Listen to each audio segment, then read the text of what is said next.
With the 7800 XT now having official FSR4 support, I think it's time for me to update my head-to-head comparison of the 7800 XT against the 4070, and with a focus on native resolution as well as FSR upscaling with the new 4 update for the 7000 series cards compared with the NVIDIA DLSS. There'll be both ray tracing and non-ray tracing tests, native as well as non-native test, max settings where we might see VRAM become an issue because the 4070 has 12 gigabytes, as well as reduced settings where it might be less of an issue and give less of an advantage to the 16 gigabyte 7800 XT. Representing the GPUs in this head-to-head battle, we have the Founders Edition RTX 4070, which I received as a review sample at launch in 2023. These cards are about 3 years old at this point. And representing the 7800 XT, I have the Power Color Red Devil, which I also received as a review sample. So as far as, cooler model versus cooler model goes, I am running both of these at their out-of-the-box settings, so might give a few % of a factory overclock to that Red Devil, as opposed to the stock settings on the 4070, so do factor that into any of your interpretation of these results, but these are the GPUs that I have. Now, this does show the average FPS in every single test that I ran, focusing on the latest games of 2025 and 2026 at a variety of settings, native and otherwise, RT and otherwise, but it's a lot to look at. So I think we're going to start out instead with some side-by-sides, and then we'll break down all of the results into a variety of graphs to really think about all of the differences between these two cards and look at which one is aging better so far, the feature set from NVIDIA or the VRAM from AMD. I'm going to shrink myself a little bit out of the way unless otherwise needed, and let's go ahead and run the benchmarks. So the best-selling game so far of 2026 is Resident Evil Requiem, and at 1440p max settings plus high ray tracing, the 4070 is 9% faster, but it's 48 FPS versus 44. So neither one of them is unplayable, but they're also probably not the settings at which you would choose to play, which is why my testing in this video will not just be focusing on max settings native resolution. Now that we have FSR4 support on the 7800 XT officially through the driver, we can enable that and get a very comparable image quality to what we're getting from DLSS in this same game. Both are running at balanced upscaling with a 1440p output. Now notice that the max settings plus RT is very usable on both GPUs. The 7800 XT reaching 72 FPS and the 4070 reaching 82, giving it a 14% advantage. So notice that its lead grew when enabling the upscaling. Now, if we just go to the normal graphics preset at native resolution and turn ray tracing off, both of these GPUs perform very similarly at 92 FPS on the 7800 XT and 93 FPS on the 4070. So really you're getting about the same experience on both GPUs. And this is an argument that a lot of people have for you don't need to use ray tracing in max settings. And that's absolutely true. You don't need to. However, another one of the top selling games of the year is Forza Horizon 6, and the ray tracing can make a big difference in certain scenes of this game. So if we use its max extreme preset plus RT at native resolution, we're seeing 39 FPS on the 7800 XT versus 44 FPS on the 4070, giving the 4070 a 13% lead, despite there being some spikes in its frame time graph, showing that the 4070 is having some VRAM issues despite the higher overall frame rate. Now, if we kick on DLSS and FSR4 at the balanced preset, the 4070 increases its lead to 20%, but both GPUs are now 60 FPS or better, with the 7800 XT reaching 60 FPS and the 4070 reaching 72. I'm also noticing that the frame time graph has smoothed out quite a bit now for the 4070, although in my experience on longer play sessions, you can still have some issues on the 12 gigabytes at those settings. If we turn off the ray tracing and just use the extreme preset, now the 7800 XT takes a lead by 7% at 88 FPS versus 82 FPS on the 4070. So you could certainly get by here at native resolution at these settings, and the game still looks quite good. Again, having the RT on does really help with certain reflections and lighting and things in certain scenes. And you can, of course, turn on the DLSS and FSR4 balanced on the extreme settings without ray tracing. That gets the 7800 XT up to 98 FPS, and the 4070 goes up to 101 FPS, and now the 4070 is taking the lead by 3%. So while the FSR4 upscaling is supported on the 7800 XT, it's not as fast as its older FSR3 upscaling, and it takes a bigger hit than the newer 9000 series AMD cards when enabling it. So it can sometimes lose that lead when enabling the upscaling. Now, Pragmata is another big release this year, and at quality preset, which is its highest graphics preset and does turn on ray tracing by default, the 4070 has the lead, but only by 4%. And both GPUs are doing well at native resolution here, 86 FPS on the 4070 and 83 FPS on the 7800 XT. Now, we can kick on DLSS and FSR4 balanced upscaling here, and now the 4070 reaches 116 FPS. The 7800 XT is looking good with 102 FPS. The FSR4 upscale is also looking good, producing very good image quality, but the 4070 is 14% ahead now. So again, it is the case that FSR4 upscaling is now a better match for DLSS's image quality, but the 7800 XT takes a bit of a performance hit relatively to use it. Pragmata at 1440p balance, this is native resolution, just the balanced graphics preset, which turns off ray tracing by default, now shows the 7800 XT reaching 99 FPS, whereas the 4070 is hitting 101. So, I mean, it's a 2% lead for the 4070, but it's basically a tie. You're having a good experience on both GPUs at native resolution, no upscaling really required, although you could, of course, use it anyway. And if we kick on DLSS and FSR4 at the balanced graphics settings, the 7800 XT is now hitting 121 FPS, and the 4070 is hitting 128, putting it 6% faster than the 7800 XT. So its lead grows a little bit, again, relatively, when we kick on the upscaling due to that increased performance cost on the 7800 XT upscaling, but both GPUs are over 120 FPS here. They're both having a good experience and have good image quality. I did want to look at a game that supports path tracing on both GPUs. So going back to an older game for this test, but I still think it's one of the best path tracing experiences. Cyberpunk 2077 at 1440p RT Overdrive with DLSS and FSR4 balance. It's 30 FPS versus 53 on the 4070. So the 4070 dominates in path tracing. Also has better image quality because it has ray reconstruction, which gets a much better output image than just normal FSR4 without ray regeneration or anything like that on the 7800 XT. Another one of the most popular games, I think it's so far number 2 for bestsellers for 2026, is Crimson Desert. And at its Ultra preset, which does include ray tracing, it's 62 FPS on the 7800 XT versus 63 on the 4070. So really basically a tie, 2% lead technically for the 4070. Now you can kick on DLSS and FSR4 at the balanced preset, and we're now seeing 77 FPS on the 7800 XT versus 79 FPS on the 4070. So still pretty close to a tie, 3% lead on the 4070. And honestly, I don't really like the look of FSR or DLSS in this game. I think that the grass looks really blurred together. There's a lot of moving foliage and things in this game. So this is a game where I'd actually definitely prefer to leave upscaling turned off, whereas in many games I'd actually prefer to use it for the performance boost.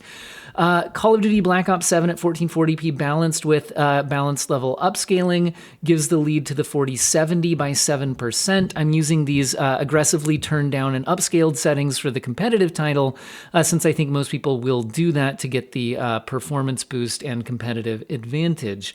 But both GPUs are getting nearly 200 FPS, so you can have a good experience in both cases in this game at these settings. Battlefield 6 1440p overkill settings, 74 FPS on both GPUs. This is completely a tie. Now, just a testing note, I do test out the single-player campaign for my benchmarking in this, just because it's really hard to get matched footage on the multiplayer, which is I think where most people will be spending their time, but it's the same, graphics engine, etc. So I think it's still fairly representative as far as the performance and performance difference between the GPUs. Now, if you kick on DLSS and FSR at the balance settings here, we're now at 109 FPS on the 4070 with the overkill settings and 92 FPS on the 7800 XT. So objectively, both of them are doing a good job, getting a good experience, but the 4070 is now 18% faster. So this is definitely a game where we're seeing that additional upscaling overhead for the 7000 series compared to the NVIDIA GPU taking a toll on the relative performance. Now, if we drop down to the medium preset at native 1440p, interestingly, the 7800 XT now has the lead, and you might play a game like this at reduced settings. It's hitting 133 FPS versus 124 on the 4070. So 7% lead if you're playing the medium settings at native resolution on the 7800 XT versus the 4070. But what if we kick on FSR and DLSS at the balanced settings? Again, we get a performance boost on both, and both are still getting very good FPS at 144 for the 7800 XT and 162 for the 4070, but it's now switched from a 7% lead on the 7800 XT to a 13% lead on the 4070 when we've switched to using upscaling compared to native. Again, seeing that FSR4 upscaling does take that a little extra hit. Marvel Rivals is another popular multiplayer game, and this one is pretty recent and features a built-in benchmark, so I thought it'd be a good one to include, and still has a lot of active players on Steam. And we're at 1440p ultra settings, 61 FPS on the 7800 XT versus 4070 hitting 65 FPS. That's a 7% lead for NVIDIA in this test. But this is a multiplayer competitive game, so I don't think most people would be playing at native resolution at ultra settings.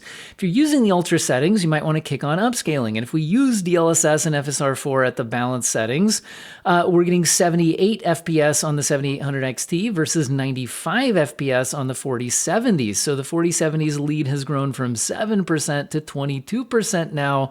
Again, seeing that increased overhead on the FSR4 upscaling on the 7000 series card. That being said, though, the output image looks good. And I'll also note that the 4070, I think, defaulted to DLSS CNN model rather than the transformer model in this game.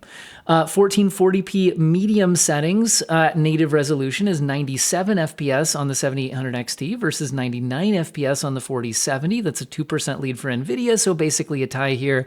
And it's a high enough frame rate that you might just play at native resolution medium settings. But again, being a competitive title, you might do reduced settings and upscaling. So if we then kick on DLSS and FSR at the balanced settings, and again, DLSS defaults to the CNN model in this game, which is lighter weight, but also doesn't have quite as good as image quality as the transformer model, but it leads to quite the large performance leads because CNN model is faster to run than the transformer model. So it's now 149 FPS versus 113 FPS on the 7800 XT. It's a 32% lead for the 4070. A quick testing note on the models that we're using here. I left both GPUs just doing whatever the game defaults to and whatever the driver defaults to, because that's the out-of-the-box experience. Now, Subnautica 2 doesn't have a full release yet. It's still early access, but it has a lot of sales and a lot of players. So at 1440p medium settings, I tested it out, and the 7800 XT is actually 15% faster at 85 FPS versus 74. So both of them still getting a good experience here, but definitely a noticeable advantage for the 7800 XT in this game at these medium graphics settings. Now, for upscaling testing, this is a game that does not support FSR at all. So I used Unreal Engine's TSR upscaling and set it to about the same internal rendering resolution as DLSS balanced. And now the 7800 XT has a 16% lead at 134 versus 116. Both have a very high frame rate. But notice that this game, I would have to use a mod to use something like Optiscale or something like that if I wanted to get get FSR into this game. So that's another one of the things, is that sometimes games have better support for DLSS than they do for FSR, although most games have FSR support at this point, at least newer releases. Subnautica 2 at 1440p epic settings doesn't get a very good frame rate on either GPU. It's playable depending on your experience, but not the settings I would choose to play at. It's 46 FPS versus 41. Still a big lead for the 7800 XT at 12%. So there's that, but like I said, probably not the settings I would choose to play at. So if I was going to use the epic settings on these GPUs, I would use upscaling. Again, it's going to be DLSS up against TSR upscaling, set to a similar internal rendering resolution, since the game does not have the FSR4 support. So the 7800 XT takes a 9% lead at these settings at 72 FPS versus 66 FPS. So both are usable on the Epic preset as long as you use the upscaling, like I said, or you could go back to the medium preset. Last year's Game of the Year, at least from most outlets, was Clair Obscur Expedition 33, which is an Unreal Engine 5 game and a native 1440p at Epic settings. It's a bit rough. 43 FPS versus 41, 5% lead for the 7800 XT. But once again, while you could play at these frame rates, it would probably not the frame rates I would choose to use. So one option is to use upscaling, and this game does support DLSS and FSR4 at the balanced settings, and the lead has now swung from an AMD lead to an NVIDIA lead, now a 6% lead for the 4070 at 71 FPS versus 67, oh my goodness, FPS on the 7800 XT. And so, you know, it kind of, like I said, switches from AMD lead to NVIDIA lead when you kick on the upscaling. Once again, seeing that increased overhead on the 7000 series running FSR4. Okay, so that's a detailed look at the side-by-side footage, so you can see the image quality. Overall, FSR4 is looking really good on the 7800 XT. It's very competitive with DLSS upscaling.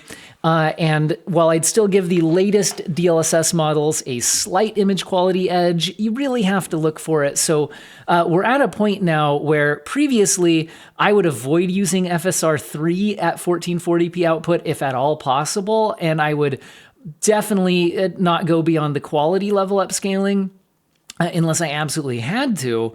Now, with this FSR4 support on the 7800 XT, I would happily enable it even at 1440p and even going as far as a balanced setting. But because the 7000 series doesn't accelerate that AI inference as quickly as the newer 9000 series AMD cards or as fast as NVIDIA's cards do, it does take those performance hits. So that's where we can now start sorting things out. So this was the average FPS in all of the tests, but this is a lot to look at. So I think that this might be a little bit more helpful, and then we'll sort some things out from there. So this is the percentage differential in each test. The positive values have been assigned as advantage 4070, and the negative values is the percentage deficit for the 4070 when it trails the 7800 XT.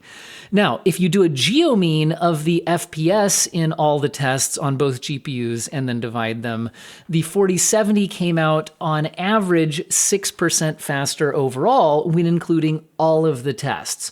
Now, that includes upscaling and native, max settings as well as reduced settings. Some games have ray tracing, some don't. So this is just everything. This is a good mix of things you might be doing on these. And if we do switch back to the overall, average FPS results, you can see that in the vast majority of these tests and settings, frame rates are at least playable and sometimes quite fast, although certain ones were low enough that you might not choose to use them, especially some of the native resolution max settings tests. But a lot of these tests were usable ways somebody might play the games. Now, I know that some people who bought the 7800 XT argued that they would only use native resolution anyway, and they're annoyed that I'm testing out the FSR4, as part of this. So I've got that for you here too. So if you look at just native resolution, but still include all of the tests, and some of these games do include ray tracing, This is now giving us an advantage for the 7800 XT, but it's literally less than 1%. It's not even quite 0.5%. So I would call it basically a tie. So at native resolution in some of the more popular games from 2025 and 2026, the GPUs basically come out to a tie. And if we want to look at the average FPS at native resolution only, this is what it looks like. And you can see that at native resolution, some of the results are falling below 50 FPS. So there are certainly cases where you would need to either turn down graphic settings or use upscaling to have what I would consider a good experience. Now, I know some people are still screaming at me and they're saying, I bought the 7800 XT to not only play at native resolution, but also without ray tracing. So I've got that for you too, guys, okay? I'm not gonna tell you how to interpret the results. I'm just gonna give you all of the sorted out different results. So if you want only native resolution 1440p and no ray tracing included at all, this is what it looks like. And on average, the 7800 XT comes out 3% faster in these tests. If you want to look at the average FPS in all of these, then it looks like this. This is, again, native resolution only with no ray tracing. And you can see that generally the results are well over 50 FPS, although Subnautica 2 at native 1440p at epic settings was probably not particularly usable, and neither was Clair Obscur Expedition 33 at epic settings with native resolution.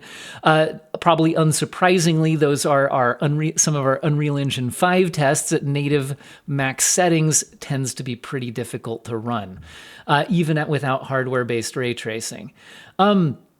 Now, another way that we could separate out the results, though, is to only focus on upscaled results. Because honestly, with the newer versions of DLSS and now with FSR4 support available on the 7800 XT, it's actually very likely the case that most people would consider using upscaling because it gives you more performance at either very slightly reduced image quality or in some cases better than a native TAA experience with these newer versions of FSR and DLSS. And so if we separate it out for that, only upscaling, no native resolution included. So this is all the FSR4 on the 7800 XT, and this is on the DLSS stuff. It's just whatever DLSS version the game defaulted to. Now, the reason I did that again, if you didn't hear it during the side-by-side testing, is I was focusing on the default out-of-the-box experience on both GPUs. Now that FSR4 is supported, the upscaling override to FSR4 upscaling in the AMD driver software is enabled by default when I installed it. So that's the default experience. And the NVIDIA default in its app seems to be just to let the game choose which version of DLSS is being used. So I'm not forcing it to use the latest version of DLSS, and even if I was, then you'd have to decide which preset, like preset L or M or all K and all sorts of things. So I'm just leaving this as kind of representing the out-of-the-box upscaling experience on both of these GPUs now that FSR4 is available. And in that case, in these testings of the latest games of 2025 and 2026, the 4070 is actually averaging 17% faster. And like I said, I think that's because the running FSR4 on the 7800 XT does just take a big performance hit compared to using the 9000 series cards or NVIDIA's cards when running the later models. The biggest lead here is certainly this path tracing result, where that's more about the path tracing than about the upscaling.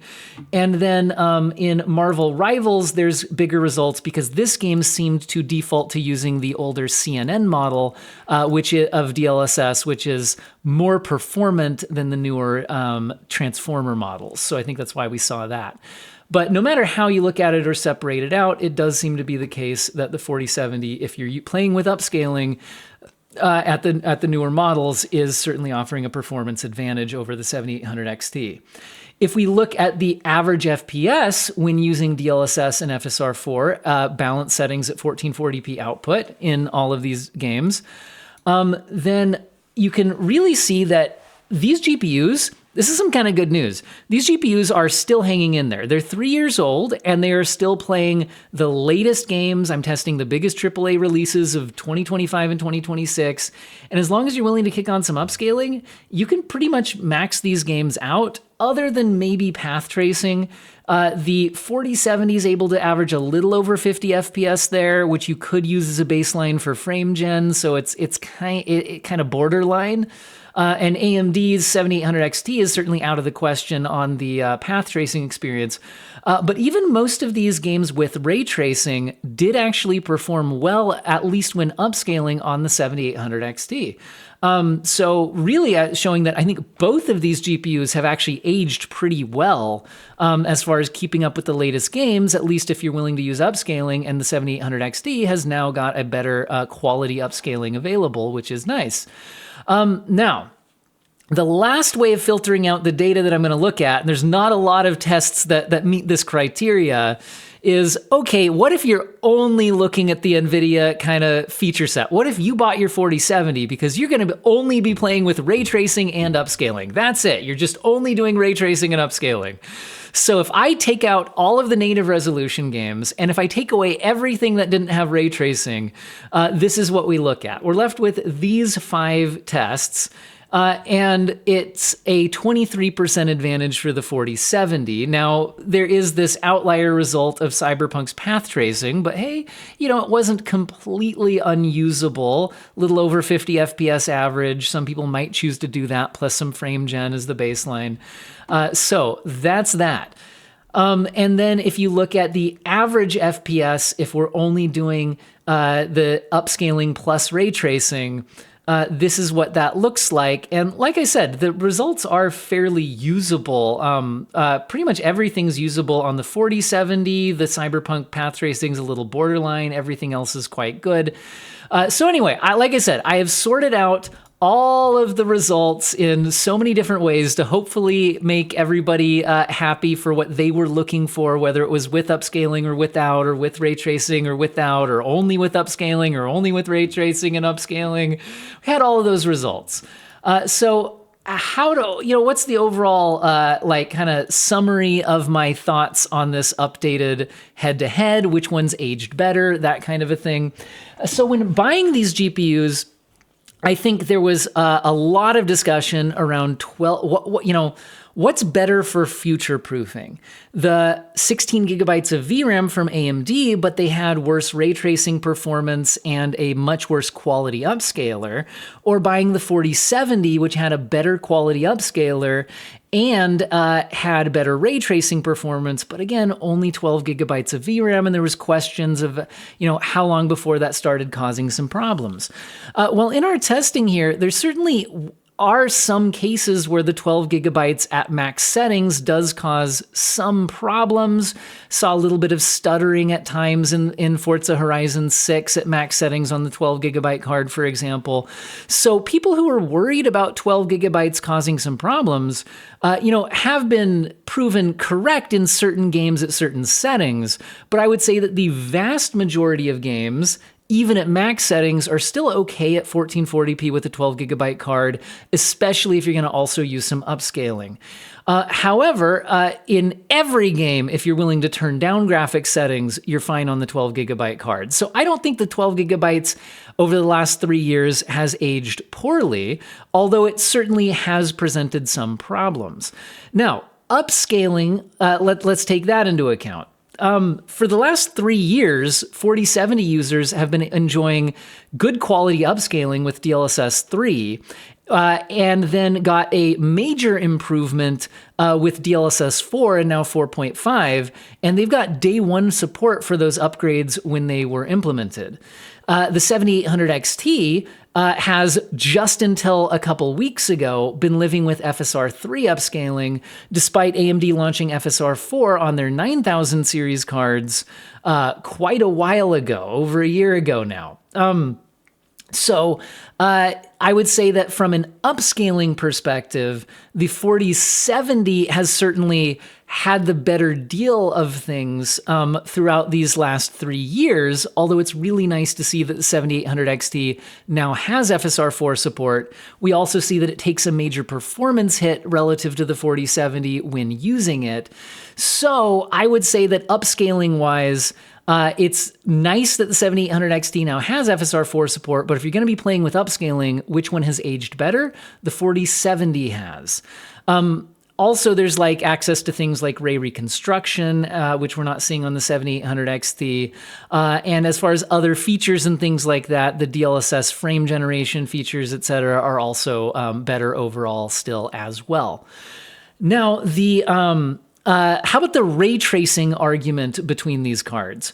Well, it's kind of interesting because a lot of games are launching with ray tracing, but many of the games that do launch with ray tracing seem to have more of like consoles in mind when they're doing it. So, in other words, like actually a lot of games with ray tracing recently, like Resident Evil Requiem, Forza Horizon 6, Pragmata, things like that, Crimson Desert, they all actually perform pretty well on the 7800 XT, although they perform better on the 4070. So the 4070 certainly has aged better from a ray tracing standpoint, and a lot of games have offered ray tracing over the last few years. But like I said, the 7800 XT, especially when it has access to FSR4 now, can actually still give you a usable experience in a lot of those games that do offer ray tracing by default, and a lot of the games don't push ray tracing super hard. I think, like I said, because some of them have like consoles in mind, like maybe their ray tracing feature set is designed around like the PS5 Pro or something like that. Anyway, so I think that's my overall thoughts for the video. And I think the real final thought is, I think if you bought either one of these GPUs 3 years ago, you're still able to play the latest games at good frame rates and good settings. So I think anybody who bought these could be fairly happy with the result. Although at the time, my general preference was if the prices are equal, I would take the 4070 because I'd rather have the feature set than the VRAM, because I thought that at least over the next few years, that would be of better use than the additional VRAM in most situations at 1440p. And I do think that this testing has borne that out. Although, like I said, there are some cases where 12 gigabytes has shown problems at certain settings. It's certainly not that common for it to be an issue yet, about 3 years into the lifespan of the products. So I know I got a lot of criticism from some people in the comment section and even some other YouTubers and things when I generally said I'd take a 4070 over 7800 XT for the feature set.